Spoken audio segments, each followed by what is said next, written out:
Bienvenidos a estas nuevas presentaciones efectivas en educación.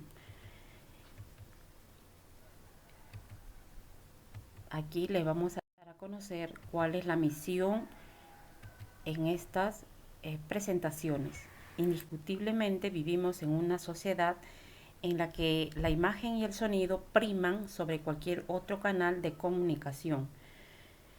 Tan solo tenemos que salir a la calle para esta vez conscientemente constatar el bombardeo constante de imágenes, símbolos, publicidad, carteles, sonidos, etcétera, que estamos sometidos. Y estamos acostumbrados a este tipo de publicidad. El ejemplo anterior es tan solo un caso simple de muchos de los que podemos encontrar. Tenemos esto en cuenta, no cabe la menor duda de que las presentaciones en clase puede ser como apoyo a la lección del profesor, y estas son una herramienta no solo aconsejable, sino esencial para nuestras aulas. Asimismo, tenemos que evitar el estilo lado oscuro, el jardín de las fresitas. ¿Por qué decimos esto? Aunque en un principio los estilos pueden parecer muy distintos, el efecto negativo o la ausencia de efectividad más bien es exactamente el mismo. El exceso de información, elementos, el texto, imágenes, etcétera, hacen que el alumno no pueda focalizar su atención en los contenidos, es decir, se pierde. Los bullets. Los bullets literalmente son las balas, son los puntos, los asteriscos que utilizamos para categorizar, eh, crear apartados. Estos elementos pertenecen más al campo del formato impreso, ya que nos permite la recapitulación, volver atrás para asegurarnos el contenido y la división creada. La decoración, aunque nos referimos a nuestra sociedad actualmente como puramente gráfica, eso no quiere decir que saturemos nuestras diapositivas con recursos multimedia, sino todo lo contrario. Debemos seleccionar lo esencial para centrar la atención del alumno en aquello que nos interesa y evitar la infoxicación. El texto y la lectura. Un par de preguntas. ¿Cuántas veces hemos asistido a una conferencia y el profesor se ha limitado prácticamente a leer lo que exponía en su presentación? Entonces, ¿realizan la misma función? ¿Cuál de los dos sobran? Pensemos ahora en nuestra aula. La presentación debe ser un apoyo a la explicación del profesor y no una copia perfecta de la misma, ya que para eso tenemos los apuntes, libros, textos, fotocopias, etcétera. Tenemos también en la estructura, tener en cuenta la estructura de las presentaciones.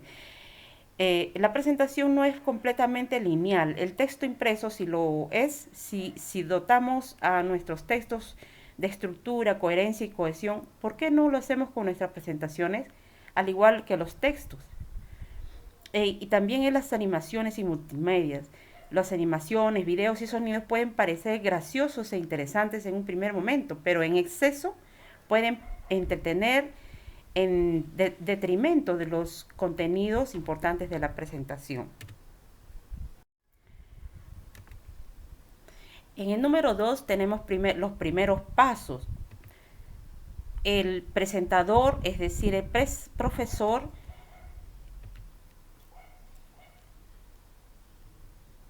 nuestro público y su entorno. El formato a utilizar, tenemos que tener en cuenta los apuntes, informes, historias, anécdotas, presentación pura, para que todo, para que los alumnos hacia donde nos interese, para ello no hay nada mejor que motivar, sorprender, hacerles pensar y ahora qué más va a pasar, qué es lo siguiente, crear expectativas. Asimismo, elección de la herramienta.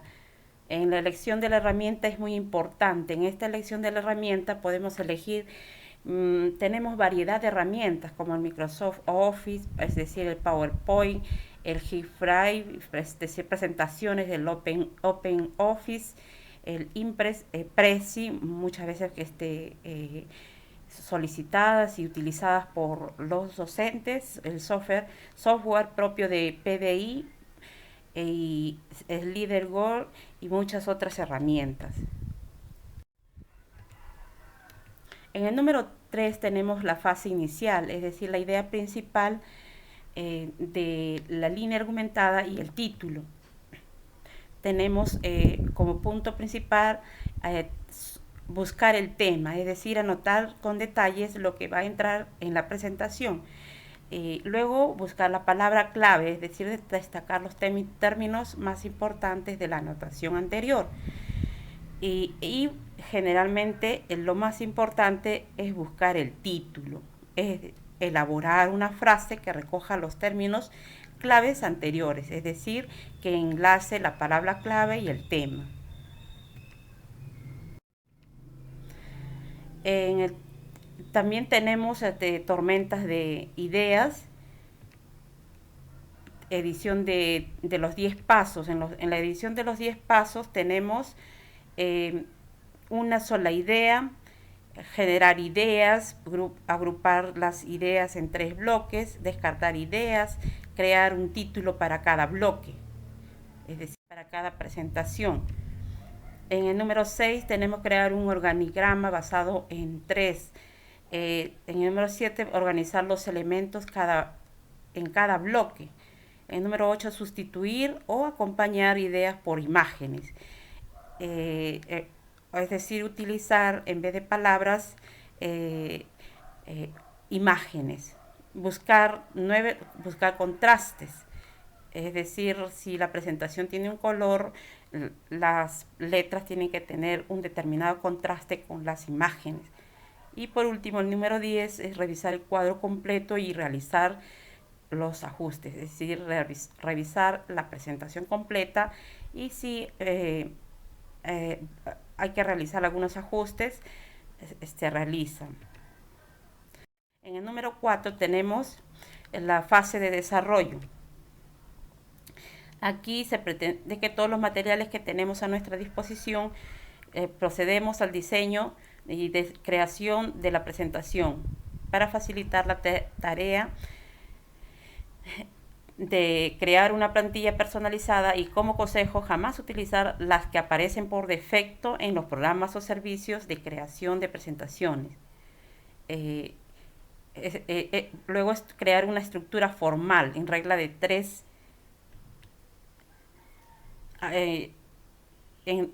Cuando decimos estructura formal en regla de 3, aunque ya hemos avanzado algo sobre ella anteriormente, debemos volver a recordar en esta fase es la adaptación digital de lo que ya venimos utilizando durante siglos en la composición de textos, es decir, la introducción, el desarrollo, el desenlace o conclusión. Y 4.3 dice érase una vez. Érase una vez, dice, el título de esta subapartado lo podríamos definir como metatítulo. Si existiera la palabra que ya hemos sustituido, en este ejemplo práctico de lo que contábamos es la fase inicial. Y por último tenemos el uso de citas.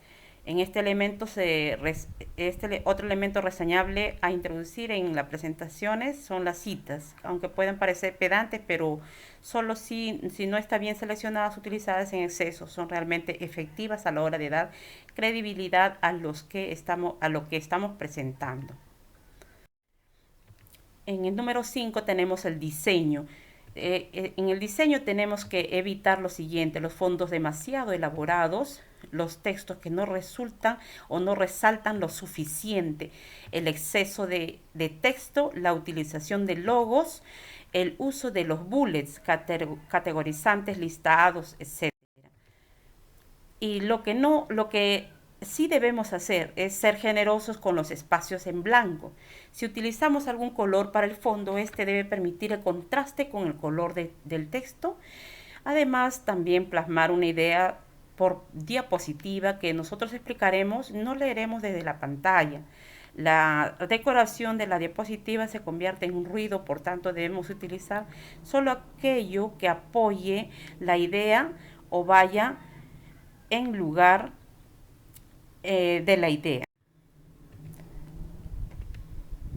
Y la regla de un tercio dice la regla de los 8 segundos, regla de 6-6 y uso de contrastes y resaltes de, de ideas. En la regla de un tercio decimos que está demostrado que el ojo humano fija la atención en un área determinada, la pantalla, para localizar donde solo tenemos que dividir la diapositiva en 9 rectángulos, siendo que el que se encuentre en el centro, así como los vértices del mismo, el lugar donde debemos colocar la información más importante, en la regla de los 8 segundos. Solamente 8 segundos debe durar. Está comprobado científicamente que este es el tiempo máximo en que el cerebro puede fijar la atención sobre una diapositiva determinada. En la regla de 6-6, directamente relacionado con lo anterior, los límites de atención están sobre 6 palabras por línea. Y el uso de los contrastes y resalte de ideas, aunque muchos profesores se empeñan en ello, el subrayado y el uso de negritas pertenecen al medio impreso y por desgracia no tiene mucho efecto con las presentaciones para conseguir un efecto similar. Tenemos a nuestras disposiciones diferentes técnicas, uso de colores más vivos frente al resto. Por ejemplo, los tamaños de imágenes, uso, color y temperatura, uso de color y formalidad, los resaltes, eh, eh, las pequeñas modificaciones, los gráficos, etcétera. Eso es todo. Muchas gracias por la atención.